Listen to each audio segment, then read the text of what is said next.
and welcome to Liverpool City Region Creating Careers. On today's episode, we're joined by Nikki and Michael, who work in finance at Mersey NHS Foundation Trust. Now, students, as with every episode of Creating Careers, don't forget to complete the pre-work that is attached to this episode. If you haven't, click pause, go to the description below. There you'll find all the links you need, and then come back to us nice and ready to begin today's episode. So Nikki is going to give us a general intro into her role within Mersey Care, which is quite similar to in terms of what both you and Michael do. So if you could give us a little bit of an insight into your role, Nikki, what it is and what you do. Okay, so I'm Finance Operations Supervisor, and we support the financial management team, myself within the corporate division and Michael within the local division. So we look after the services budgets. We find ways of adding value to the organisation and support budget holders to understand the resource allocation, so the money that's available to them, the people they have in the team, and how to best utilise the resources available to them. It's our jobs to make sure that the accounts reflect their activity as well. So each month we work towards what we call month end, which is basically a snapshot of financial activity and transactions each month. And we have to go through all of the expenditures, the invoices paid, and what's been paid, what's not been paid, and make any adjustments required. And on top of that, we'll gather any information, action, any analysis that needs to be done for financial reports. And as part of month end, we'll need to be able to explain any changes in what we spent, what it means, and what it means for our future. Brilliant. Fab. I guess as well, if we put that into context, it's like if I'm given a budget to like run my house, or young people are given a budget for like whatever it is they're interested in, you sort of you make sure that budget's being spent in the right way for people, different departments. Yeah, so it's looking at what your income is and making sure that what you're spending is within that income, because otherwise you're quickly going to collapse. You're not going to be able to run that home anymore. Yeah, fab. Makes sense.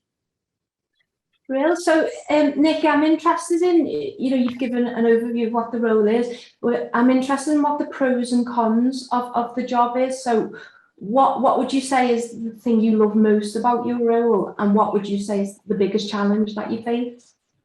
Okay, so I've had different jobs going before I came to finance, and the other jobs that I had, there's always been a process that I've had to follow. The thing I love about this job is that there's a bit of autonomy to it.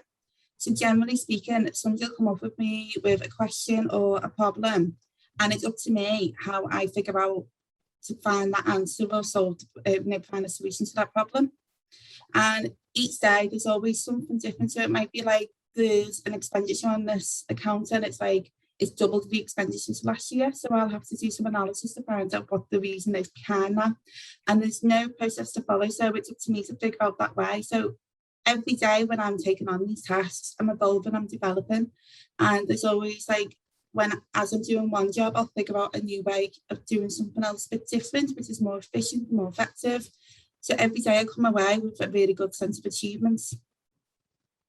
I'd say challenges in finance, we're constantly working towards deadlines. So like I said, we deal with month end, and within the corporate division alone, we've got 355 services that we've got to go through, all the expenditure for each account.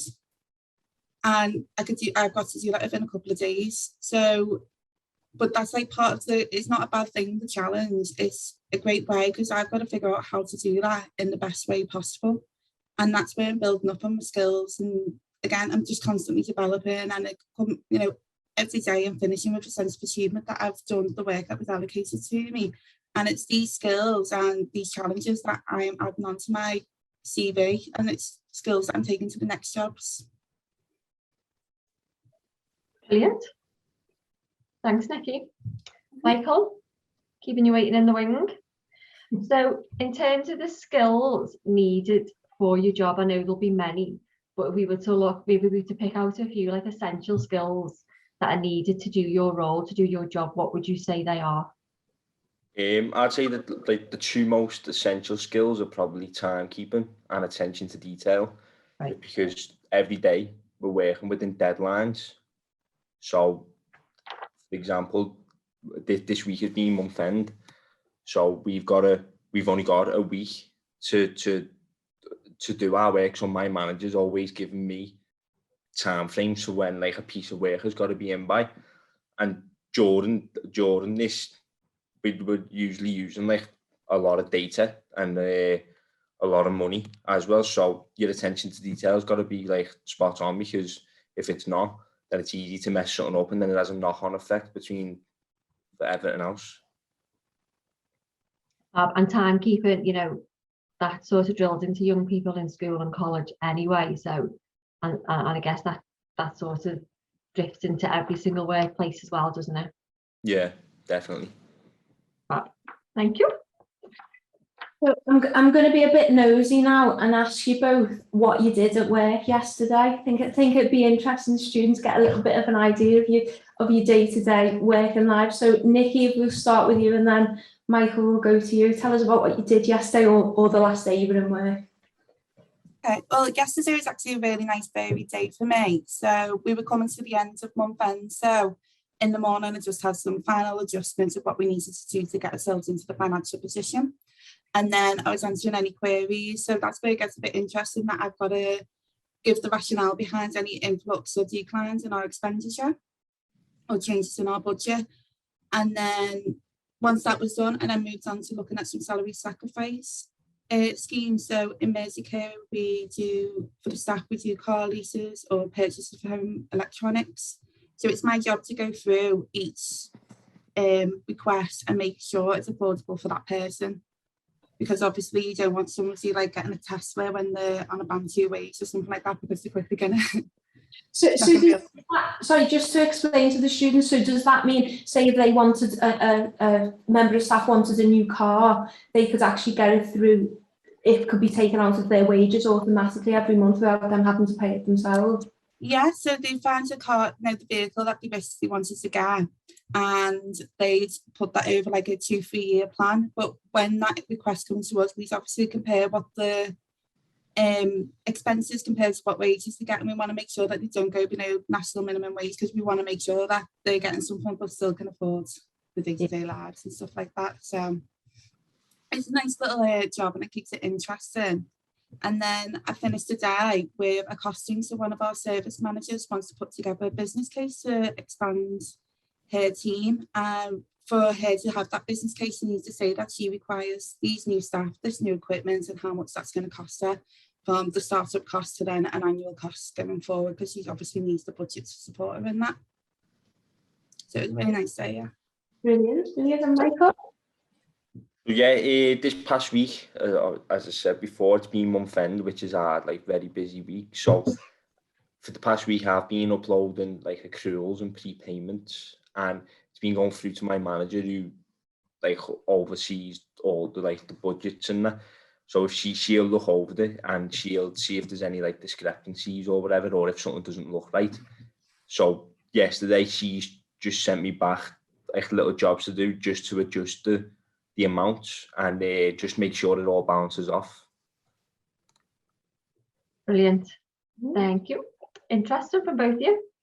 My next question, which is to Nikki, and I guess it's asking in terms of how you think the way you work is going to how you predict the way you work is going to change possibly over the next 2 to 5 years. And I know I asked that question, probably know it's changed quite significantly just this past year. Like, I guess you both work from home. Yes, we do. Yeah.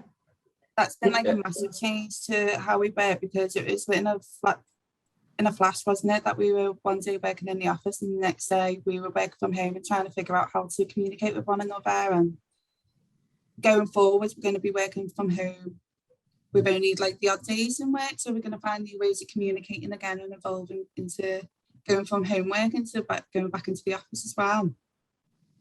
But I see like over the next few years, I imagine there's going to be a lot more automated services. Right. So like across every industry, we can see that artificial intelligence is becoming a bit more automated. And I think in the world of finance, that means that computers are going to be doing more of our prepayments and accruals and stuff like, as we've been saying, we're getting the accountants to look and how they should be looking. But the good thing about a career and management account is that we can never be fully taken over by a computer. We always need this human intelligence to be able to look at the information that's been generated by a computer and know exactly what that means and what to do with it. And it's not just knowing what to do with the information, it's pulling that together from the information that you get from the services, from the people actually working in the services, to actually paint an accurate picture of what is going on and how we need to manage this and move forward.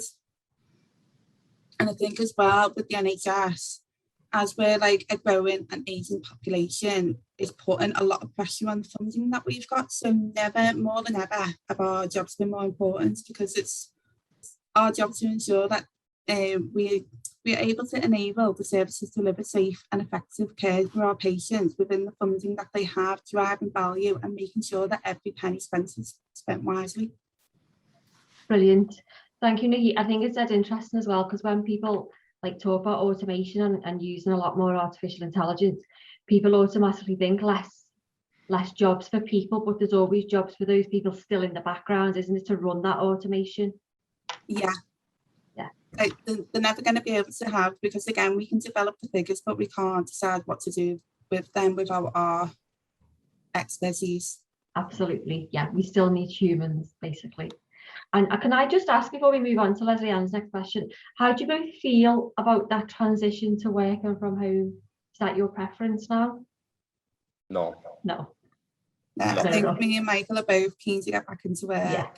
I was just going to say, I think working from home is a bit like Marmite, where you either love it or hate it. For a lot of people, it's been great. They've loved it, especially people with kids. They're able to be a bit more flexible with the jobs. But for myself, I miss the people interaction and having somebody next to you. And I think when you're in a developing role as well, it's nice to have somebody next to you to say, like, am I doing the right thing here? Yeah. Yeah. Because I just as we started working from home, I got put into it.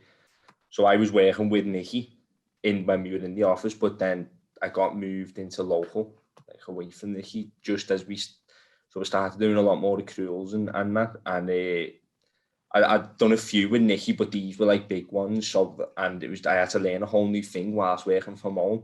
So as I was learning, I didn't have like that quick, your quick questions that usually take 2 seconds to answer. Yeah. You'd have to phone people or email them or WhatsApp them or whatever. And it's not the same. Yeah. I think it's just interesting because it might be just such the norm for young people going forward, and it's just something to be aware of. Yeah. Thank you. I think as long as you're proactive and you like, because I phone people quite regularly throughout the day to just like touch base and say, I'm doing this, what do you think? And I think you gain a lot of knowledge from just the conversations that you have. So if you are working from home, just be proactive and stay in touch with people. We often have like coffee breaks and stuff like that, just to touch base. So, Michael, when did you know that finance was what you wanted, was the field you wanted to go into? When I finished school, I didn't know what I wanted to do, to be honest. I actually uploaded my CV onto a job onto a site called Find Me a Job, and they applied for like the NHS apprenticeship for me. So I thought it's the NHS, I like go for it. It's a good company, good old like place to work for. And then it was on the first week of like my induction, I thought definitely just like the working atmosphere and in the office, and I thought this is definitely what I want to be doing. And then even when I started studying it, that I've like thought, I'm enjoying doing it and I'm doing well in my exams and that, so it is the job for me. Like, You just kind of let fate take its course and you luckily fell into something that's it. you enjoy. And that's obviously it's always good to plan ahead and think about your skills and think about, where your interests lie, and that's so important in careers. But it is also important to just know that, a little bit of time and just let's see how things pan out, and things may, come to you. You don't have to have all the answers straight away. Definitely. Mm-hmm. So Nikki, back to you. If I could take you back to the start of your career, is there any specific advice that you would give your younger self? Yes, I'd tell myself not to underestimate myself and don't put myself down because I don't know the answers. I think there's been many a times when I've just shied away from things and I've set myself back like years in progress. Whereas I get like daunted like listening to people in meetings and thinking like I've got no idea what they're talking about. But what you don't know, you just learn. And you just need to ask questions, grasp every opportunity to learn, and just be brave, ask the questions. As you progress and you're asking these questions, you realise nobody's going to judge you for asking the questions, and they're just going to appreciate the fact that you want to develop and see more, think more of you, not less. Yeah, I agree. When we talk about work experience, and specifically we have students in our office on work experience, I always say to them, ask a question and then ask again and ask again and ask again, because you can't ask it too many times until you then understand it. And we've been here, I know I've been in the job for 20 odd years, you've been here, and you're going to be here for a maximum of a week. So yeah, it's dead important to be brave and ask those questions, isn't it? Yeah, 100%. Thank you. So Michael, back over to you. What would you say you did when applying for your current role? What did you do to set yourself apart from the other candidates? So I was actually on my apprenticeship with two other people who were doing the exact same thing as me, and full-time jobs came out in our work, but because I'd studied hard and my exams were showing that my results, and I was applying myself in work and asking questions and doing well in work as well, that already gave me an advantage over the other two apprentices when it came to the full-time role coming out. So I just think studying hard and like Nikki said before, ask the questions when you can. Don't be scared to ask questions. Shows you're keen and you're fully interested in the job. Yeah, so showing that enthusiasm. Yeah. Is what obviously what someone's looking for. You show that you really want the position. Yeah, brilliant. So I'll throw this one out to both of you. If you, a student, a young person is watching this and they're thinking they want to get a role within finance and particularly within the NHS, what would your advice be to them? What kind of pathways can they take to get into those roles? So Nikki, we'll start with you, please. Yeah, I've kind of answered this. So there's 3 ways in which you can get into the NHS. There's one just to get your foot in the door. So get an entry-level position, and this could be permanent job, it could be bank, or a temporary 6-month contract. Just get your foot in the door, get the experience you need, and once you've established yourself, you can then move on to getting your qualifications. Yeah. You can see if it also goes down the apprenticeship route, which is what Michael started with. And I'd actually say that's a really good way of keeping your journey structured. So you'll have a path, you'll have a study plan, and you'll have a way of getting all the right experience that you need to be able to move up to the next level. Or you could go down a degree route. So that's where you go into your college, A-levels, and doing your degree. And then from your degree, you can go into a graduate scheme, which is again a really great structured way to move from to get your accountancy qualification and then get the right experience that you need to succeed at a high level. What I would say is any of them avenues, you've got the same potential to get where you want to be. You've just got to put the work in for it and exploit the opportunity presented. But more specific for the NHS, I'd just get to know your local trusts. Before any interview, look at your trust, and you need to figure out what sector you want to work in. So whether it's mental health or the acute trusts or community services, look at where you want to be and get to know them. Know what the goals are, what the challenges they're facing, because that way you can really focus your energy and get yourself in the position that you need to be. That's really interesting, particularly when you were saying, if you've identified the NHS as a company that you really want to work for, get your foot in the door with an entry-level job and then work your way up from there. For those entry-level jobs, would you say, do they have to be an entry-level finance job if you want to work in finance within the NHS, or would you say it's just an entry-level job in general to show that you've got the values of the NHS and then you can use that as a launch pad into finance? Well, you can look at me as an example. So I've worked for the NHS for 11 years, but I've only worked for finance for the last five or 6 years. Before then, I've worked within community services, call centres, I've done project work, but all of it is really good, valuable experience, especially when I'm dealing with the budgets, because I can connect to what they're talking about and what they need and how they feel when they're presented with a budget and how daunting that is. So I can kind of relate. So it's all valuable experience to go forward with. And once you've got that foot in the door, you can start connecting with people. When I worked in the call centre, I expressed interest that I wanted to be part of like financial and analytical world.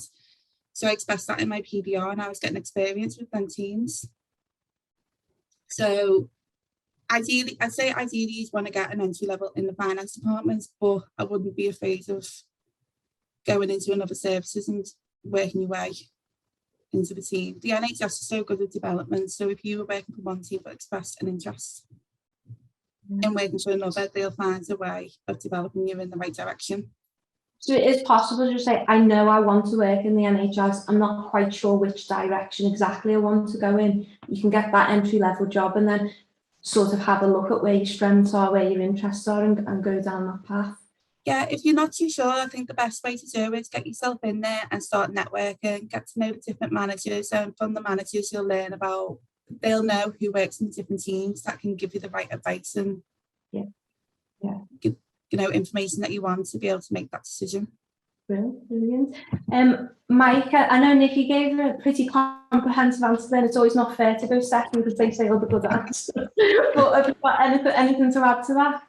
Yeah, no, probably just following on from the apprenticeship, as that's the route I took.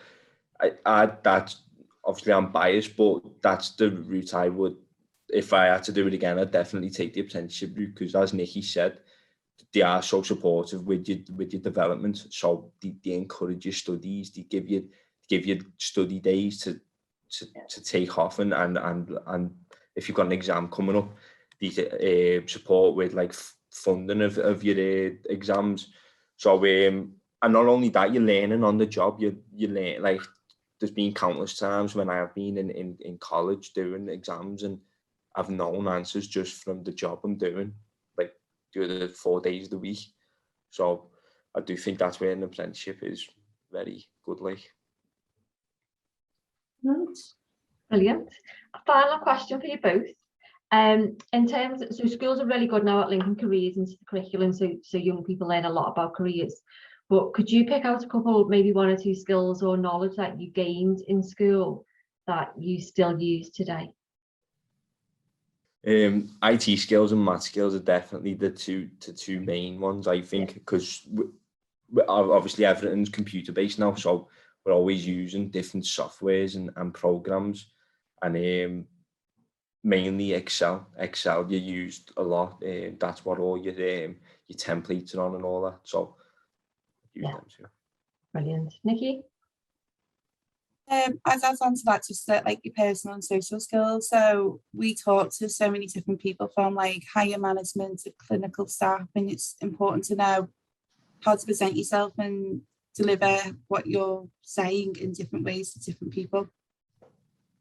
So I'd say like your English is quite important, and I think just your everyday, like when you're speaking to the teachers, for headmaster, to when you're interviewing for college, you deliver yourself in a different manner.